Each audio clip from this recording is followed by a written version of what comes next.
Good morning, happy Monday. I hope you guys had a great weekend. I know it's not a typical weekend, but I hope you had a good one. Anyway, if you were able to get out, at least not have to think about doing schoolwork, which is fun. Today's lesson is for April the 20th, and we're starting a new chapter, chapter 18.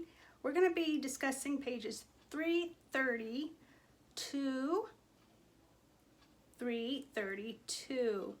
And this lesson that we're going to talk about, causes of the war, is going to be split up into two different lessons, okay? So let me just pull up my notes really quickly.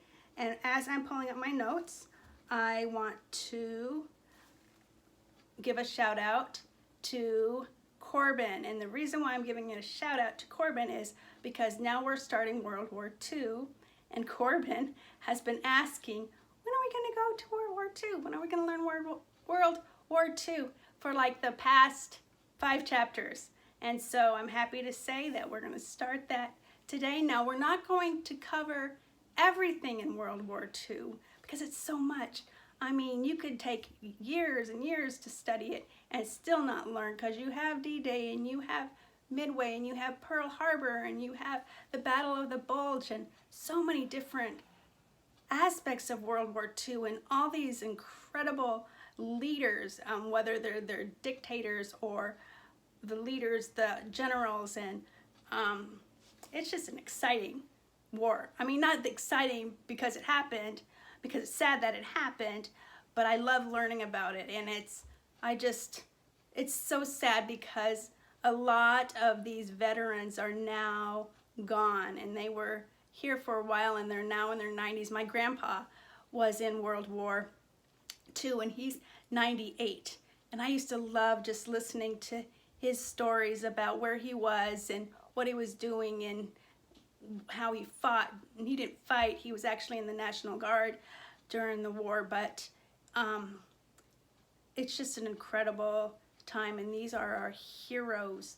We're going to learn a lot about them, and I hope that if anything interests you, that you'll take it upon yourself now when you don't have much to do, to Google it and to read more about it. I know that you're not at my school, but if you happen to get to this school, and if you can, I know that Miss Hudson's there on Wednesdays, go to my classroom. I have books, World War II books, that you could read, or not just World War II books, just history books. If you're bored, just let me know that you borrowed them, and borrow as many as you want, okay?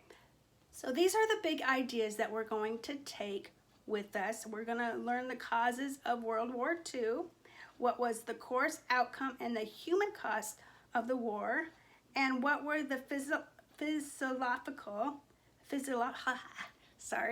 and religious consequences of the 2 decades following the war. Okay, so if you can go ahead and look at your timeline. I'm not going to go over it right now for sake of time. I don't want this video to be too long, but we're going to talk about the aggression in the 1930s today with Japanese, the Italians, and the Germans. And so your guiding questions today are: how did authoritarian regimes seize power in Spain and Japan? And what were the underlying causes of World War II?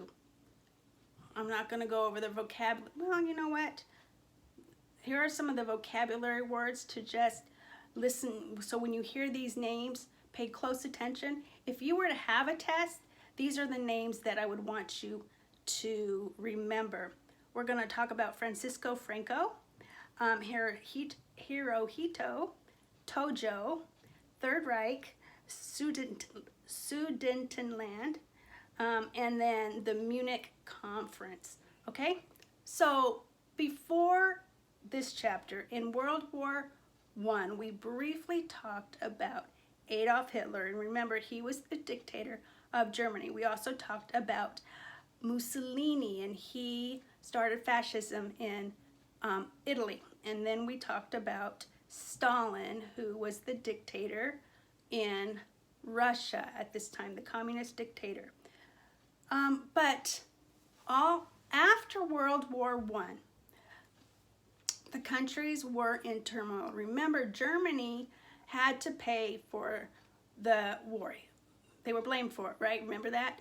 And in the Treaty of Versailles, they had some stipulations. They couldn't rebuild their armies. Some of their boundaries were taken away. And I showed you that map of Africa. That's why you had France and England having more countries, imperialistic countries in Africa. They had more control over these countries because they took it away from Germany. Germany lost some of its borders. Some new borders were, aligned. All right. Like I said, so they had to decrease their military. Think they're going to do that? No, they're not. They're going to break the Treaty of Versailles. And people, when you're in despair, America has just gotten out of the Depression, or it was in the Depression, and they always, whenever something's hopeless, we always tend to want somebody that's going to help us, someone that's going to promise that things are going to be better. And these dictators are the ones that are going to fool these people. Now, a man by the name of Francisco Franco, I don't know if you have his name, but I'm going to show you his picture. Yahoo! Okay, so Francisco Franco, I got to make sure, because I can't tell. Yeah, sorry, didn't want to show you my whole face. Francisco Franco, he was the general in Spain who overthrew the Republican government and imposed a fascist dictator. So, Francisco was a general in World War I. He wanted to overthrow the government and start, at first it didn't happen. He wasn't able to do it. However, he got help from Italy and from Germany because they wanted more dictators. They wanted to have more control. So they were encouraging him and they helped him become this dictator. So he finally did overthrow the government and he became a fascist just like Italy. So fascism is what Mussolini had started.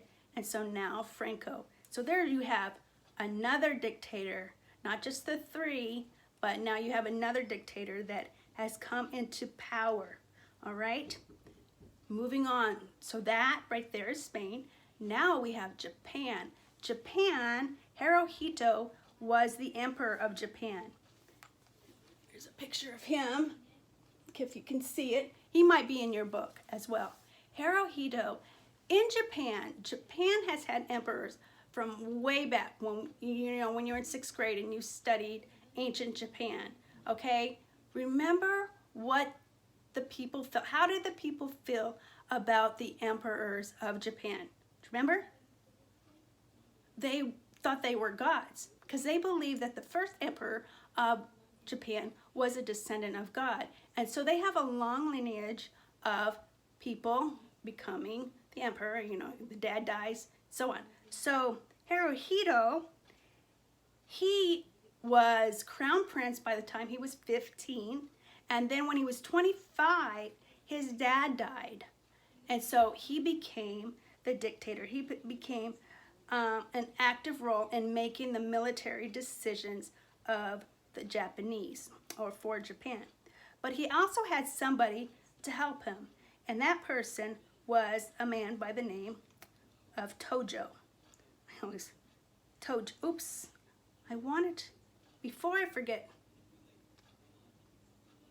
Okay, before I want to show you a little bit, I'm going ahead of myself because this is so exciting. But if you look, this is where Japan is. I want you to remember in this map. Can you see it? Japan is, it looks like there. Okay. Just remember that, all right? Where Japan is, it's a group of islands just right off the eastern coast of China, right?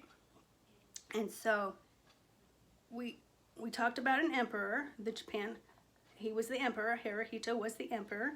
It was the male ruler of Japan, and I wanted to tell you, I forgot to tell you this in the notes. He was called the Showa. A Showa means enlightened peace. It's the title that they gave to the emperor in Japan. So they worshipped him. They couldn't look him in the eye. They couldn't speak to him. He was a god. No. Is he really a god? Absolutely not. We have one God. And the thing is, we can go to God and we can go boldly to his throne, and we don't have to worry about getting our heads chopped off or losing our life because we talk to our God, okay? But the people couldn't do that. So now we're going to talk about his general. So General Tojo, if you saw the movie Midway, Tojo was in it. Tojo was a Japanese general. He played a central role in expanding the power of the military in Japan and supporting Japanese conquest. He maintained a strong loyalty to the emperor. But you're going to find out in World War II that people are going to hail him as a hero more so than the emperor because he's going to, take Japan. Japan at this time was the 9th most powerful country and also the 3rd most powerful naval fleet. They had the 3rd most powerful naval fleet, which means, the ships and boats and all that stuff that they had. So Japan is going to conquer or take over some of these countries. And if you see Japan right there again in the orange, and Manchuria is a country right above it. And so Japan has a little bit of Manchuria, all right? But Japan wants to have it all. Now, one of the rules of the League of Nations was that you couldn't take over, you couldn't go and capture and take over these people's lands. Everything was non-aggression. But Japanese, they didn't care. And they're like, you know what? So we're just going to pull out of the League of Nations. And you can't tell us what to do. And so they actually pulled out of the League of Nations. Here we go. So the Japanese invasion of Manchuria. So in 1931, someone destroyed a section of railroad in Manchuria controlled by the Japanese. So when someone destroyed these railroads, the Japanese seized that moment and said, well, you know what? Now we can go ahead and seize additional land because they thought they were justified by doing that, okay? China protested. It was kind of like they went to the League of Nations and they were saying, look, look what he's doing. It's like when you're, look what he's doing. But the European powers, they didn't do anything to stop Japanese, even though they said, no, that's wrong. You shouldn't do it. They didn't do anything to stop these people of China. So many people in China were massacred and went to exile. They believe that, they say like 100,000 people, but records show that there were probably more than 200,000. But the Japanese, there's no proof because the Japanese had a way of destroying evidence. And you could see that if you watch the movie Midway, when the 2 boys get captured, how they throw them off the ship. There's so many stories if you read, what's the story? It's Zamperini, Louis Zamperini, and his story and how he was captured by the Japanese and was in the prisoner of war for so long, and how he said that he knew there were more POWs there, but they were gone, and Japanese had a way of destroying, like I said, destroying evidence. They were very brutal. You didn't want to be captured in war by the Japanese because you were not going to live to talk about it later, okay? So, here you go. Japan comes and captures Nanking in China. There's that thing. I don't know if it's blurry. All right, so now they've killed. So now we're going to go. So that's happening in Japan. What happens is China, though. You remember in China when you had the Kuomintang party, and then you had the Communist Party with Mao Zedong and then Mao and Chiang Kai-shek. All right, they were fighting a civil war, but when the Japanese started attacking them, they had to like bond together and fight the Japanese. So it's kind of like the enemy of my enemy is my friend. Okay, that was kind of a situation there. So China had to quickly bond together just for a little while, stop the Civil War, and fight Japan. Now let's move on to Italy. Mussolini conquered Ethiopia in 1935. So you see the little boot up at the top, and then you see little Ethiopia there. Now you remember, they weren't allowed to do this, but no one's stopping them. No one is. And so he conquers them, and since no one's stopping them, Mussolini's like, well, no one's stopping us. Let's go ahead and conquer another little thing. So they get Albania a few years later, and so they conquered Ethiopia in 1935, Albania in 1939. All right, so that's Italy. Now we're going to go to the Germans. All right, so this is like briefly, I'm just setting the stage, what's going on here. Okay, all these dictators are rising up, and not only in their country, now they're taking over, they're going to try to take over all of Europe. Okay, so then you have Hitler, who starts the Third Reich, the new German empire constructed by Hitler. Now, one of the stipulations for Hitler is that he could not take over or the Rhineland, okay? Rhineland, okay. There we go, right there, the green, right there.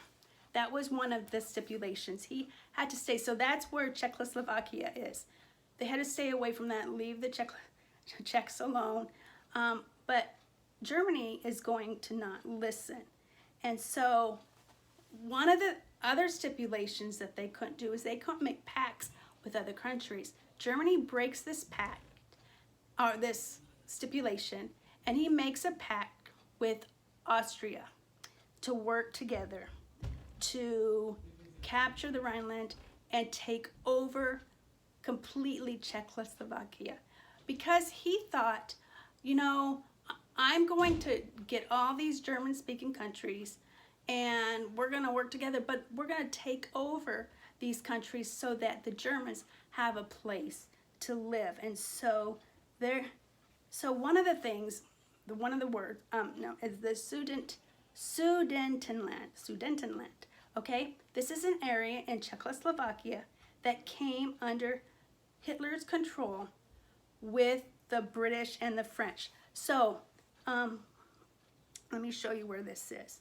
Okay, so you'll see the little, can you see that?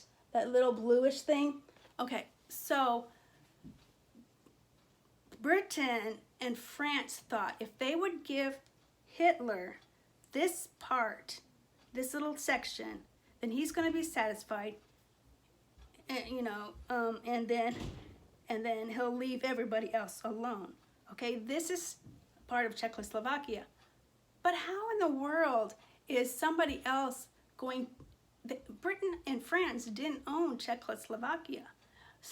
So they decided, we're going to give Hitler and Germany this section of land, but they didn't, and they approved of it, but the Czech government didn't. So the Czech was like, what? You know, and of course it's a smaller country, so it's not able to defend itself the way most countries can. All right? So this is when they decided this, they decided this at the Munich conference. The Munich conference was where British and French leaders gave into Hitler's demands for the Sudetenland. Okay, so the one thing is, do you think he's going to be satisfied? Absolutely not. He is going to want more because he's very greedy. And you're going to see how he's going to take over, and he is going to go into Poland and destroy that city and kill thousands of people and start a war. So all of this aggression, all these countries, Japan and Italy and Germany, are taking over and seizing land that's not theirs.